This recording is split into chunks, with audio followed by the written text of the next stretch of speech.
da vontade do Senhor em relação às almas que de repente ainda estão perdidas do lado de fora.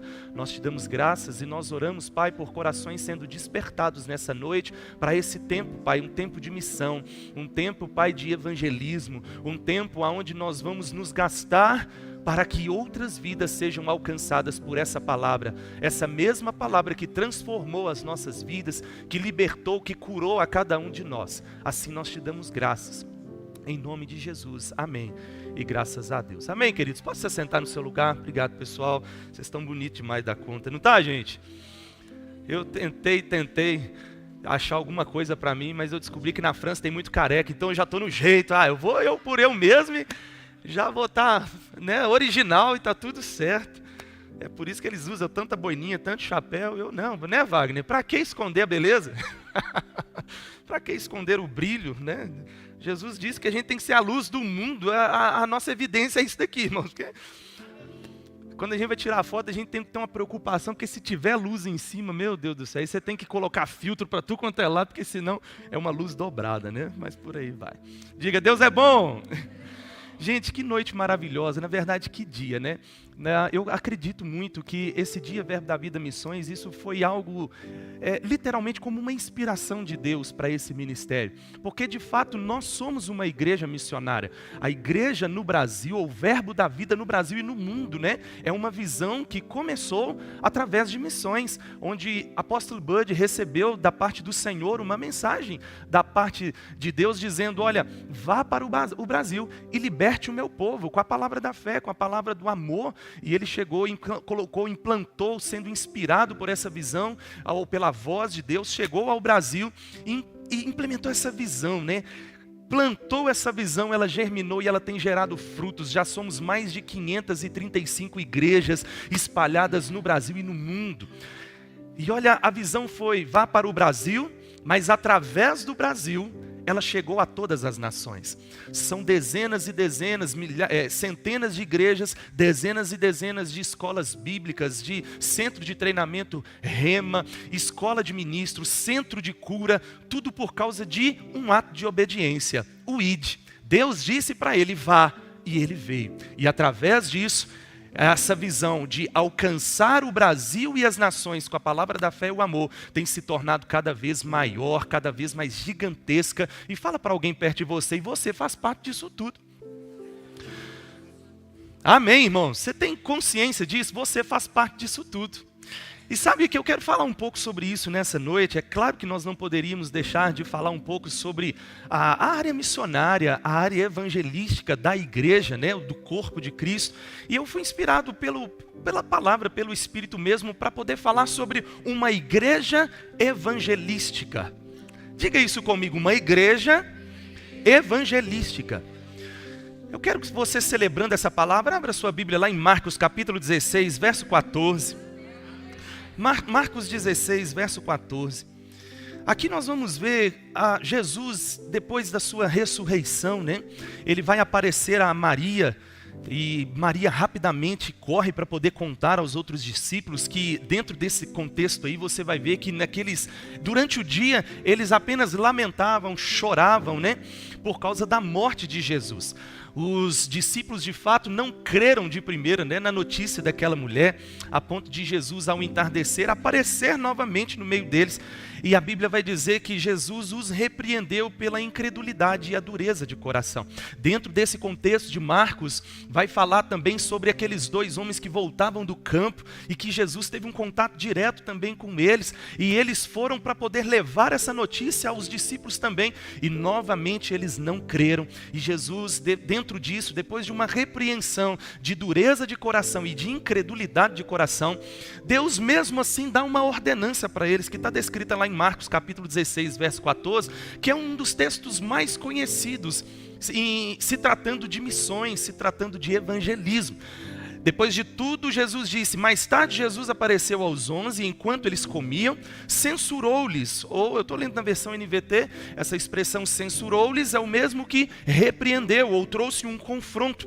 Censurou-lhes a incredulidade e a dureza de coração. Diga isso, repita isso, incredulidade e dureza de coração. Por quê? Ele diz, porque não acreditaram nos que o tinham visto depois de ressurreto. Ou seja, eu mandei uma mensagem para vocês e vocês não deram ouvidos. Fala para alguém perto de você, você sabia que você carrega uma mensagem?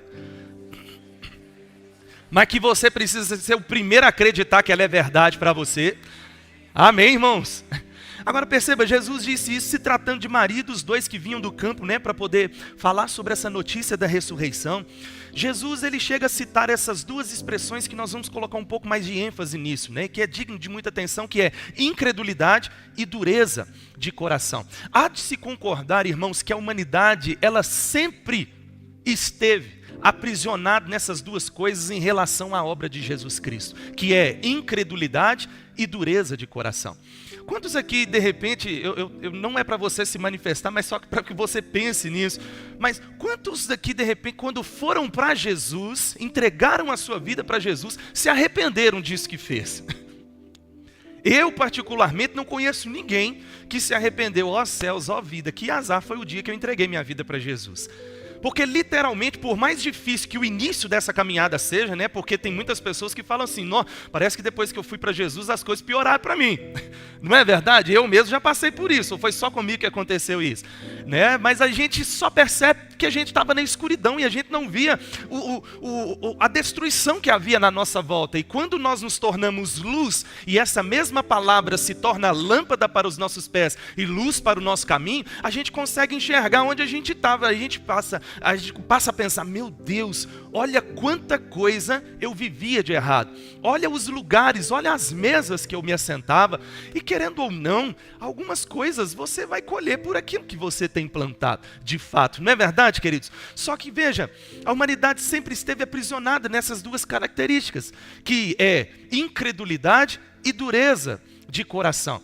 Mas o que mais me deixou perplexo dentro desse mandamento, porque isso se trata de um mandamento, um comando que Deus deu para a igreja. Quantos fazem parte da igreja de Cristo? Então esse comando é para mim, é para você ao mesmo tempo, amém?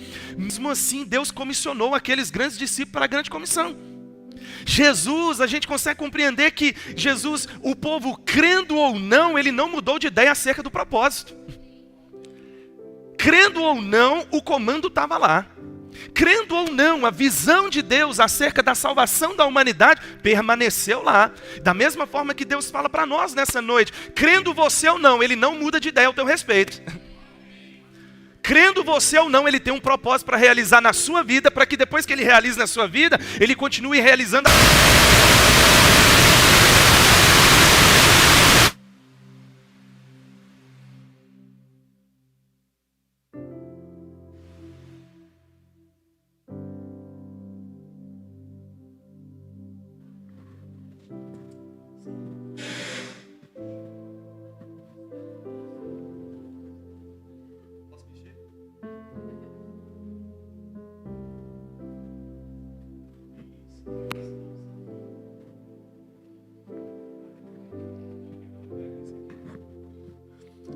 Mas fala para a pessoa que está perto de você, você crendo ou não?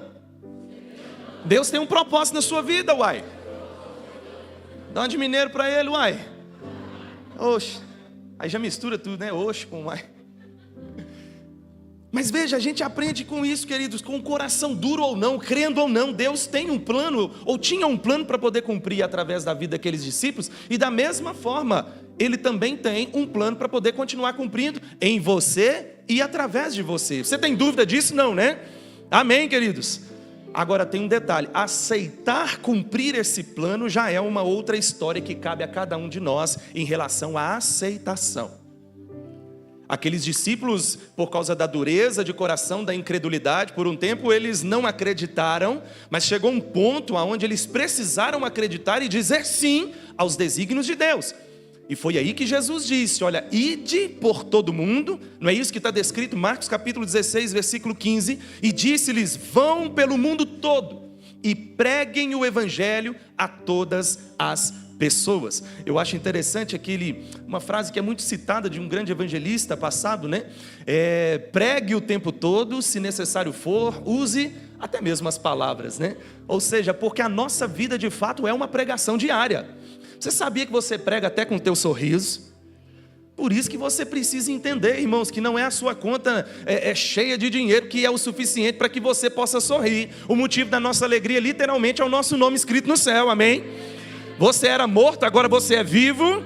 Você estava perdido e foi encontrado. Você era enfermo, mas agora você foi curado, você foi sarado. Amém. Você não tinha um Senhor, agora você tem um Senhor. Amém. Pode pegar. Aleluia. É o capiroto, irmãos, mas está tudo certo. A Bíblia vai dizer que nós estávamos mortos em nossos pecados e delitos, mas aprove a Deus que enviou o teu único filho, irmãos, e que uma vez que você crê nele, você não está mais morto, você não está perecendo. Pelo muito contrário, né? Você está usufruindo de vida eterna e vida em abundância. Amém? Agora, crendo você ou não, Deus não vai mudar de ideia, mas a aceitação acerca dos desígnios de Deus na sua vida e através da sua vida é uma questão de escolha particular e individual de cada indivíduo, de cada filho de Deus aqui nesta terra. Amém, queridos? E quantos estão dispostos a dizer sim às coisas do Senhor? Sabe, irmãos, concorda comigo que Jesus morreu por todos? Eu sei que há teorias por aí, não comprovadas na palavra, né? De que não foi por tanto assim, por todos assim. Mas eu acho interessante que a Bíblia vai dizer que Deus amou o mundo de uma tal maneira indizível, né? Então ele amou a humanidade. E porque ele amou a humanidade, ele entregou a sua própria vida. Mas receber essa dádiva da vida, dada por Jesus, literalmente é uma escolha de cada um de nós aqui nessa terra, né? Amém, queridos? Agora perceba, mesmo diante da dureza de coração, os discípulos decidiram a crer a partir de então e receberam esse comando. Qual foi o comando? Diga comigo: e disse-lhes, vão por todo mundo. E Sarzeto está incluído nisso. Preguem o evangelho para o seu vizinho, no seu trabalho, nas praças, nas ruas, nas faculdades. Agora, sabe, queridos, como igreja, a gente precisa ficar muito atento nesse comando dado por Jesus, porque a gente sabe que a Bíblia está escrito sobre isso, mas nem sempre nós sabemos o que isso significa, ou como operar de fato dentro desse mandamento, dentro dessa direção, dentro desse comando. Você sabe que a Bíblia está escrito: ide por todo mundo e pregue a palavra a todas as pessoas. Mas quando se dispõe todos os dias a fazer isso? E sabe que eu me peguei pensando esses dias que muitas pessoas só não fazem porque talvez não tenham uma convicção de um ofício ministerial de um evangelista, talvez de um pastor, profeta, mestre, apóstolo, qualquer um desses 5 ofícios ministeriais. Não, eu não carrego nenhum deles, e por isso nós deixamos de cumprir o ID por falta de convicção, talvez ministerial, ou uma convicção, aliás, que de repente você não tenha um chamado ministerial. E por isso que no início eu falei sobre uma igreja evangelística. E por que uma igreja evangelística? Concorda comigo que a igreja tem as suas necessidades? Sim ou não? Nós, compondo esta igreja, passamos a ter muitas responsabilidades congregacionais, eclesiásticas, sim ou não? Só que o maior problema é que a igreja tem deixado essas responsabilidades e esses compromissos internos minar a ordenância de Jesus para poder ir para o lado de fora. Às vezes nós não percebemos, mas nós centralizamos toda a nossa força, entendimento, finanças, saúde, tudo que a gente tem e que foi Ele que nos deu para poder ficarmos aqui dentro. E um dos significados de eclesia ou eclésia, igreja, é exatamente isso, chamados também para fora. Não é apenas a reunião dos santos, a instrução ela é dada aqui dentro, ela é recebida aqui dentro e praticada principalmente do lado de fora. E a igreja, nesse último tempo principalmente, ela tem pegado as suas grandes e altas responsabilidades. Eu não estou dizendo que ter a responsabilidade congregacional isso é errado, claro que não, porque para um bom funcionamento disso tudo aqui precisa da sua responsabilidade, do seu envolvimento. Mas nós não podemos trocar as responsabilidades internas pelo ID externo. Ou aliás, eu falei ao contrário, né? Nós não podemos trocar o ID externo pelas responsabilidades internas, porque nós estamos ficando muito presos apenas com as responsabilidades internas congregacionais. E esse lugar é um centro de treinamento para que os que estão lá fora e que de repente não têm coragem de entrar aqui dentro sejam libertos. Talvez não é todo mundo como você que teve o desprendimento de entrar aqui dentro para poder fazer de Jesus o Senhor.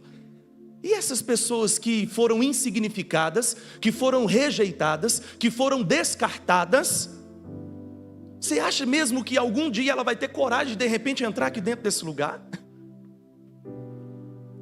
Não, queridos, tem muitos pecadores e mortos do lado de fora que a gente tem o poder da ressurreição para os salvar e os ressuscitar. E talvez eles não entrem aqui dentro. E nós precisamos buscar os perdidos que estão do lado de fora. É normal dedicarmos e ficarmos completamente envolvidos no cuidado uns com os outros aqui dentro. Isso é maravilhoso. Nós estamos falando muito sobre isso nesse mês, sobre a saúde congregacional. Irmãos, mas entenda uma coisa, isso é apenas parte de toda uma verdade. Isso não é toda a verdade. Nós não podemos achar que estamos dentro de uma bolha, que na verdade talvez os de fora nos enxerguem como uma bolha do egoísmo, aonde uma vez que eu já fui curado, uma vez que eu sou salvo, nada mais importa para mim. Entenda uma coisa, aqueles discípulos foram curados para curar, eles foram libertos para libertar, eles foram perdoados para perdoar. E na oração sacerdotal de Jesus, no capítulo 17 do Evangelho de João, ele vai dizer o seguinte: o Senhor me deu uma mensagem e me deu um povo. O Senhor me deu a cada um deles e eu não deixei nenhum deles se perder. Sabe o que isso significa? Deus te confiou pessoas e ao mesmo tempo Ele te confiou uma mensagem. E o que nós temos feito com essas duas coisas? O povo que Ele nos confiou e a mensagem que Ele nos confiou. Às vezes nós esquecemos disso, mas nós temos uma mensagem e também temos um povo. Amém, irmãos? Nós não podemos esquecer dos perdidos ainda que estão do lado de fora. Por que não? Porque Jesus também morreu por eles. Diga isso, Jesus também morreu por eles. Jesus morreu por eles, mas talvez eles não saibam disso. E essa mensagem quem carrega agora somos nós. Você consegue compreender a responsabilidade que nós, como corpo de Cristo, temos para que os perdidos do lado de fora sejam alcançados de alguma forma? Então, algo que toda a igreja precisa ter como consciência é de que todos nós carregamos o trabalho de um evangelista. Talvez você não carregue o ofício de um evangelista, mas você pode fazer o trabalho de um. E eu vou te mostrar isso, olha só que coisa interessante. Eu vou ler na versão NVT, em duas versões, NVI e depois a NVT.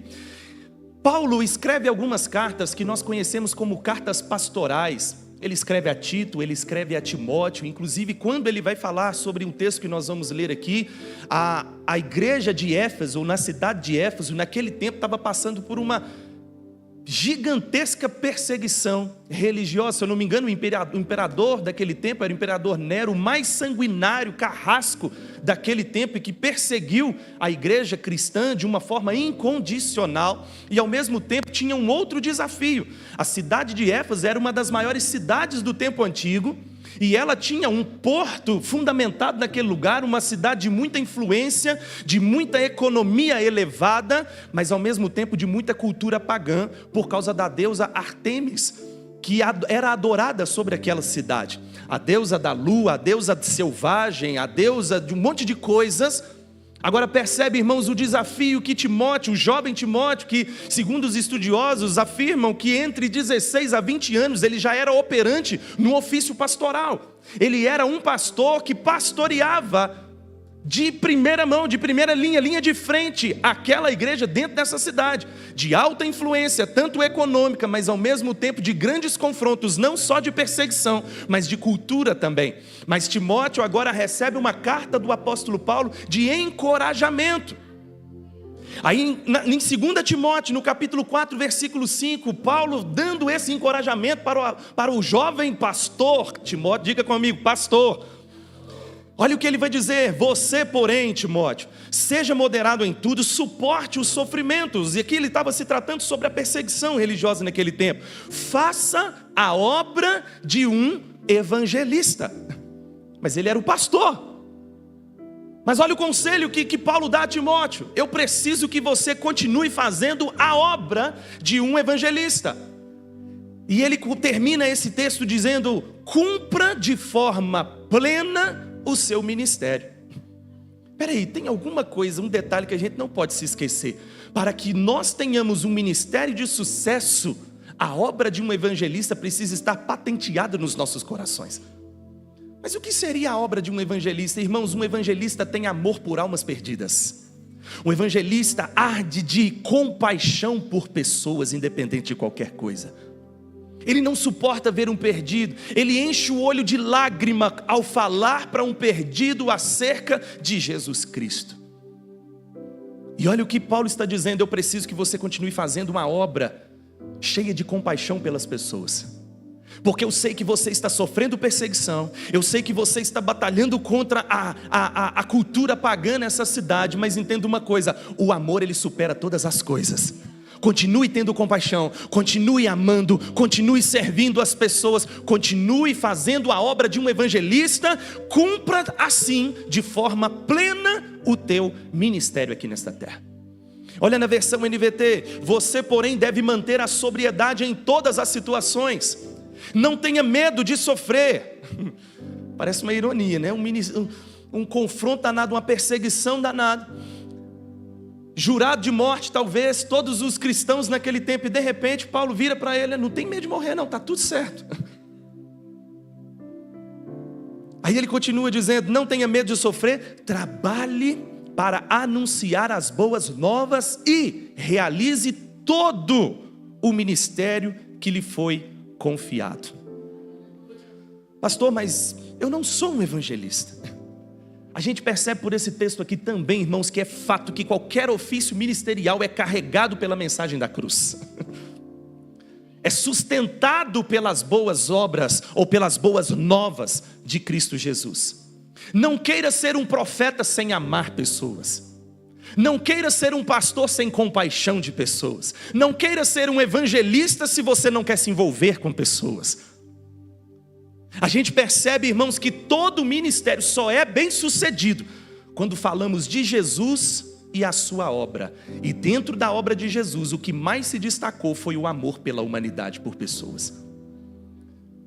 Então não queira crescer e ter um ministério bem sucedido se você não estiver disposto a cumprir todo o teu ministério fazendo a obra de um evangelista, mesmo não carregando o ofício do mesmo. Você consegue entender isso? Sim ou não, queridos? O jovem Timóteo aqui podia não ter permanecido operante no ministério do evangelista, mas ele recebeu um comando: faça a obra de um evangelista. Sabe o que a gente precisa entender que isso significa? Isso é cumprir exatamente o que o apóstolo Paulo diz na sua segunda carta, no capítulo 5, no versículo 18. Mas todas as coisas provêm de Deus, que nos reconciliou consigo mesmo por Cristo e nos confiou. Veja o que Paulo está dizendo, inspirado pelo Espírito.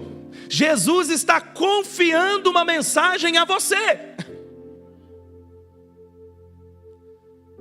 E eu fico colocando um pensamento acerca de os meus filhos, por exemplo. Eles sabem como eles precisam agir para que eu continue confiando neles. Esses dias, por exemplo, o Pedrinho do meio lá em casa, fizemos óculos para os dois mais velhos, o do meio e o mais velho. E de repente ele foi para jogar bola, treinar no campo lá. E eu falei com ele antes de sair de casa: olha, não vai treinar com o seu óculos, porque certamente vai perder. Coma de tudo, menos dessa árvore, porque no dia que comer, certamente morrerás. Falei com ele: não faça isso. Adivinha o que ele fez? Ele foi treinar com óculos. Aí ele chegou todo serelepe, suado, uniformizado. Pai, dei 2 assistências, fiz 2 gols, e tá. Aí ele fala assim: eu perdi meu óculos. Aí a lágrima já começa a correr. Eu perdi meu óculos, virou aquela loucura. A Adriana sai, para poder, eu estava resolvendo umas coisas no escritório, a Adriana sai com ele, eu acho que a Adriana correu em volta do campo mais do que ele em todo o treino. Deu no mínimo 3 voltas, 4 voltas em volta do campo, procurando o bendito do óculos.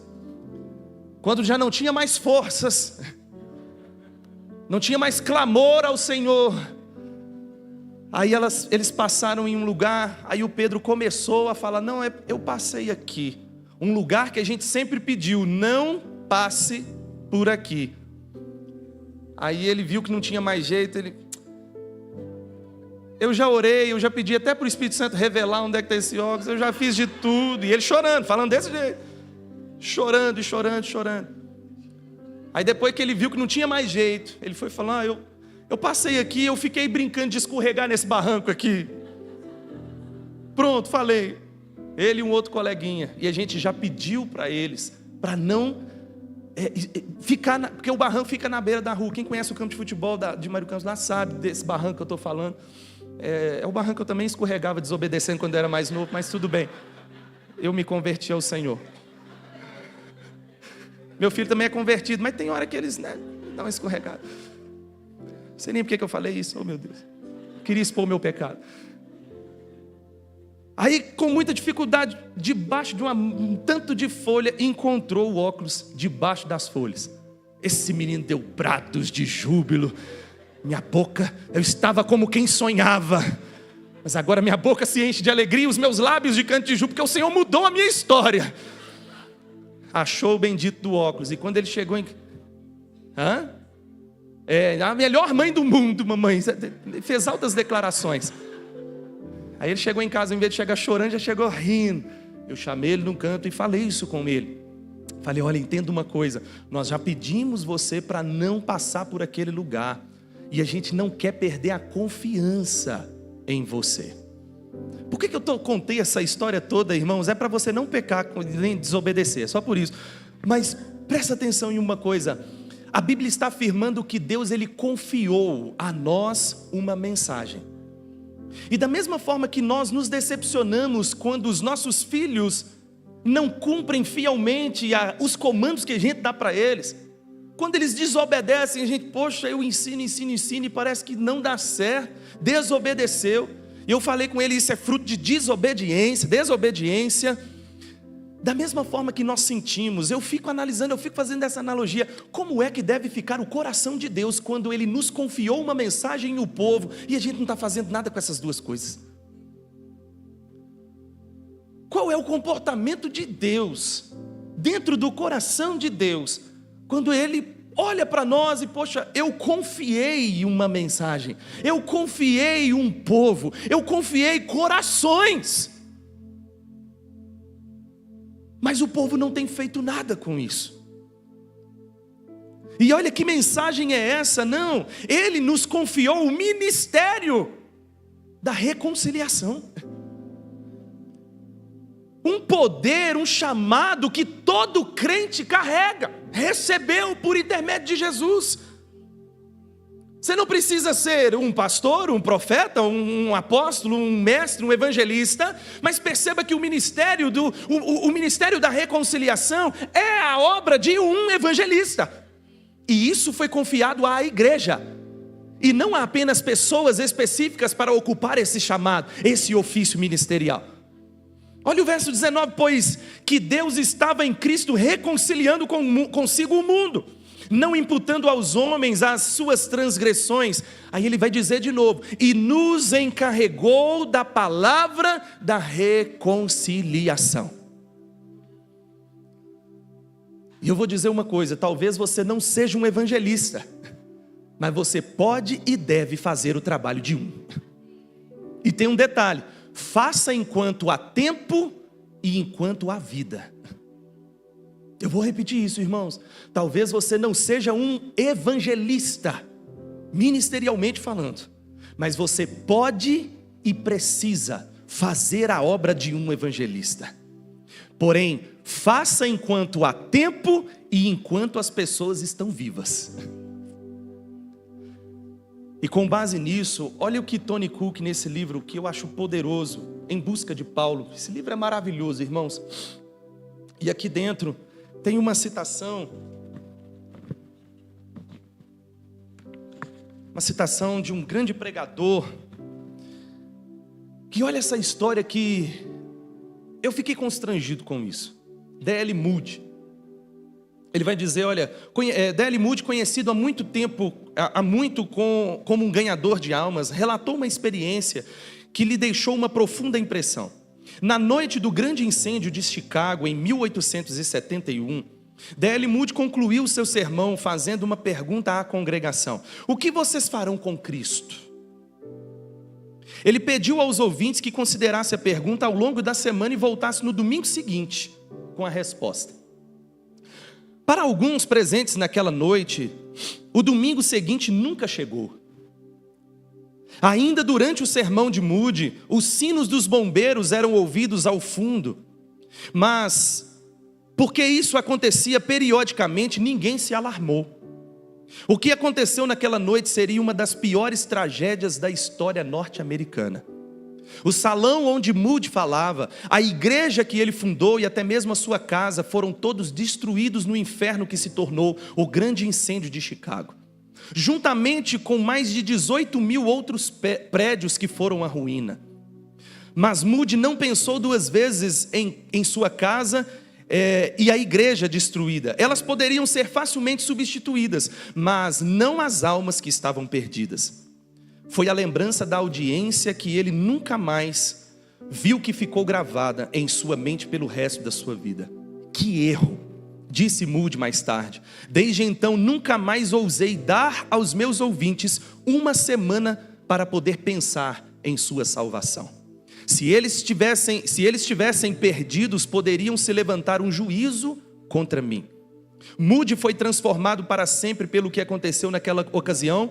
E olha o que o seu filho escreveu: daquele momento em diante, meu pai passou a dar grande ênfase após reunião, que ocorria no final de um sermão evangelístico, onde ele tentava levar as pessoas individualmente a uma decisão imediata com relação às questões que ele havia colocado diante delas. Essas reuniões eram provavelmente o aspecto mais característico e original do seu trabalho.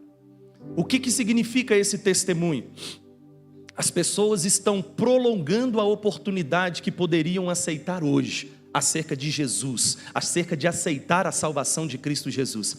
E Moody, ele colocou uma proposta diante da igreja: o que você vai fazer com essa salvação?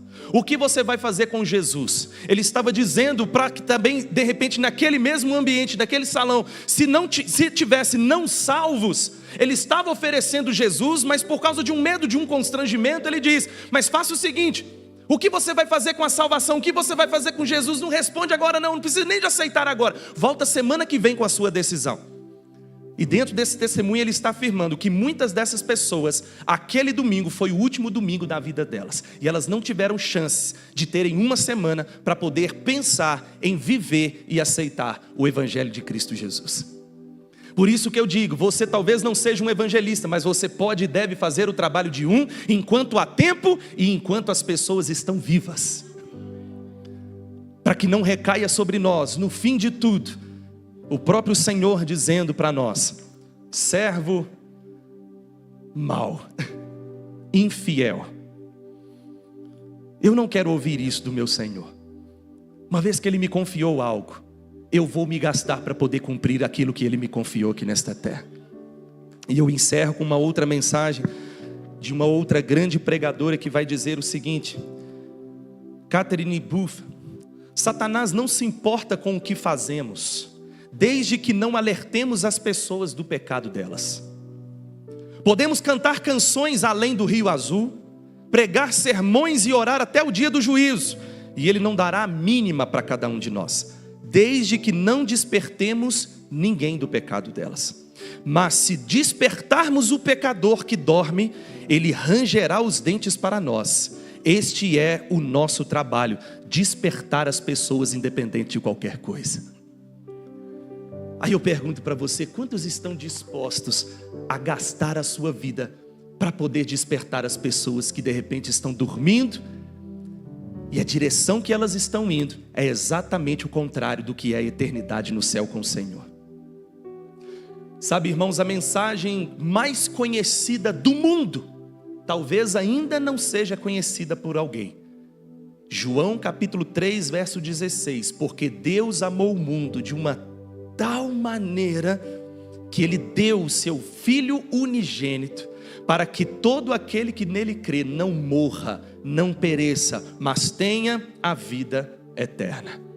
Esse é o texto mais lido no mundo, mas ainda assim, certamente tem alguém que nunca ouviu falar desse texto.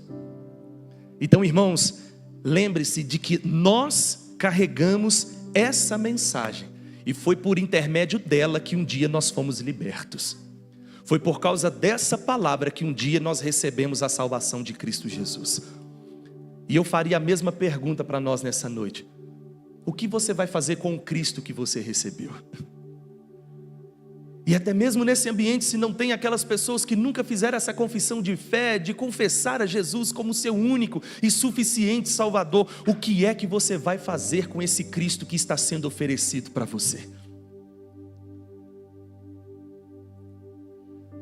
Sabe, irmãos, eu vejo o Dia Verbo da Vida de Missões não apenas um tempo de arrecadação de oferta missionária, mas eu vejo em um tempo específico onde Deus inspirou homens e mulheres para que nós fôssemos despertados para o real sentido de sermos cristãos aqui nesta terra. Por quê e para que ser um cristão? Carregar a mensagem que nos foi confiada para poder apregoar ao povo que nos foi confiado. O que é que nós vamos fazer com esse Cristo que foi derramado sobre as nossas vidas?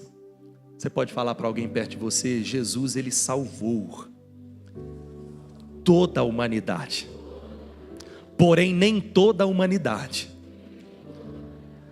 já aceitou a salvação de Cristo Jesus. Mas e aí, o que nós vamos fazer com esse Jesus? Aqueles que já carregam Ele, compartilha.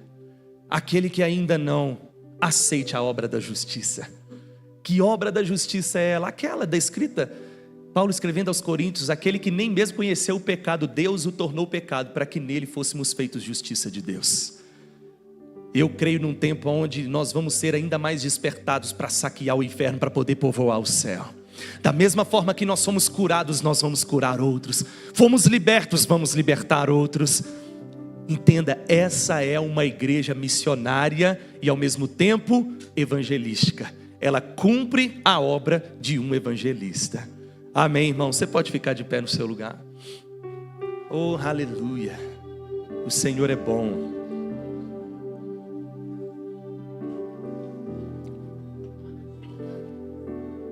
Faça a obra de um evangelista e cumpra assim, fielmente, toda a plenitude do seu ministério. Esse foi o conselho dado pelo apóstolo Paulo ao jovem pastor Timóteo: faça a obra de um evangelista. Tem perdidos, mas também tem a mensagem da salvação impregnada em nós, irmãos, e a gente precisa levar essa mensagem adiante em nome de Jesus Cristo. Eu gostaria que você fechasse os seus olhos, fizesse uma oração, sabe, de consagração a respeito disso tudo que nós aprendemos acerca da palavra, do compromisso, daquilo que nos foi confiado, da mensagem e do povo que nos foi confiado a cada um de nós. O que vamos fazer com esse Cristo? Faça uma oração, rasgando o teu coração, mostrando para Deus que você precisa se gastar para que as pessoas não continuem se perdendo do lado de fora. Nós vamos cuidar do interno dessa igreja? Sim, nós vamos, mas nós não vamos ficar apenas com a visão limitada aqui dentro. As pessoas precisam ser incluídas também nesse cuidado aqui dentro desse lugar. E depende de cada um de nós, irmãos, buscar lá fora aqueles que ainda se encontram perdidos, aqueles que ainda se encontram mortos, porque a Bíblia afirma: estávamos mortos em nossos pecados e delitos, mas Ele nos salvou, Ele nos regenerou, Ele tomou sobre si as nossas dores, enfermidades, pecados. O castigo que nos traz a paz estava sobre Ele, pelas suas pisaduras nós fomos sarados. E o que é que vamos fazer com tudo isso que recebemos? Isso não é só para nós, isso começou em nós, mas precisa perpetuar do lado de fora também, alcançando lá fora aqueles que ainda estão perdidos. Essa é uma noite de despertamento, queridos, da igreja de Cristo aqui nesta terra. Porque Deus nos confiou um povo e uma mensagem. E o que nós estamos ou vamos fazer com o povo e com a mensagem que Ele nos confiou? Feche os seus olhos.